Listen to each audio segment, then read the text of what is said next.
ഈ ഒരു കഥ ശരിക്കും ഭാവിയിൽ നടക്കാൻ സാധ്യതയുള്ള ഒരു കാര്യത്തെ ആസ്പദമാക്കിയിട്ടാണ് എഴുതിയിട്ടുള്ളത്. അതായത് ലോകത്തിലെ സകല മൃഗങ്ങളെയും ഒരു മാരകമായിട്ടുള്ള വൈറസ് ബാധിച്ചിരിക്കുകയാണ്. അതുകൊണ്ട് തന്നെ മൃഗങ്ങളുടെ മാംസം കഴിക്കുന്നത് മനുഷ്യന്മാർക്ക് ദോഷകരമാകും, അല്ലെങ്കിൽ അവർ മരിക്കാൻ സാധ്യതയുണ്ടെന്നുള്ളൊരു അവസ്ഥ വരാണ്. പക്ഷേ ഈ മാംസാഹാരം ഉപേക്ഷിക്കാൻ കഴിയാത്ത മനുഷ്യർക്ക് ഇതിന് പകരമായിട്ട് ഒരു ക്രൂരമായിട്ടുള്ള പോംവഴി കണ്ടെത്താണ്. അതാണ് ഈ കാനിബലിസം എന്ന് പറയുന്നത്. ഗവൺമെന്റ് ഇതിനെ നിയമവിധേയമാക്കുന്നുണ്ട്.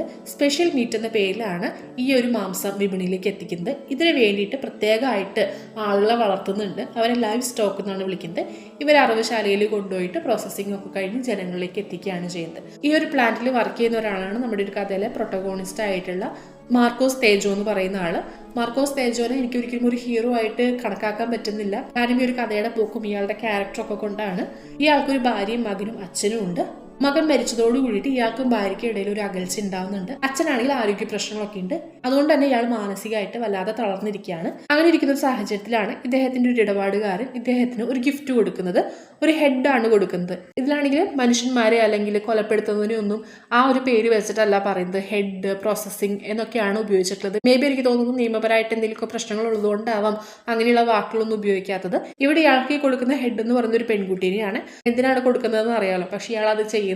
പകരം ഇയാൾ ഈ പെൺകുട്ടിനെ ഇയാളുടെ കൂടെ കൂട്ടാണ്. അങ്ങനെ അവരുടെ ഇടയിൽ ഉണ്ടാവുന്ന സെക്ഷൽ റിലേഷൻഷിപ്പും ആ പെൺകുട്ടി പ്രഗ്നന്റ് ആവുന്നതും പിന്നെ ഉണ്ടാവുന്ന കുറേയധികം സംഭവ വികാസങ്ങളൊക്കെയാണ് ഈ ഒരു പുസ്തകത്തിനകത്ത് പറഞ്ഞിട്ടുള്ളത്. മനുഷ്യൻ മൃഗങ്ങളോട് കാണിക്കുന്ന ക്രൂരത അതേപടി മനുഷ്യരിലേക്ക് തിരിച്ചു വെച്ചാൽ എങ്ങനെ ഉണ്ടാവുക എന്നുള്ളതാണ് ഈ ഒരു പുസ്തകം ചർച്ച ചെയ്യുന്നത്. നമ്മൾ മൃഗങ്ങളെ വളർത്തുന്നതും കൊല്ലുന്നതും പാകം ചെയ്യുന്ന രീതിയൊക്കെ മനുഷ്യരിലേക്ക് പകർത്തുമ്പോൾ അത് അങ്ങേയറ്റം ഭയാനകമായിട്ട് മാറുകയാണ് ചെയ്യുന്നത്. മനുഷ്യന്റെ ആവശ്യങ്ങൾക്കായിട്ട് മറ്റുള്ളവരെ വെറും ചരക്കുകളായിട്ട് കാണുന്ന ഒരു സംസ്കാരത്തെ ഈ നോവൽ നല്ല രീതിക്ക് വിമർശിക്കുന്നുണ്ട്.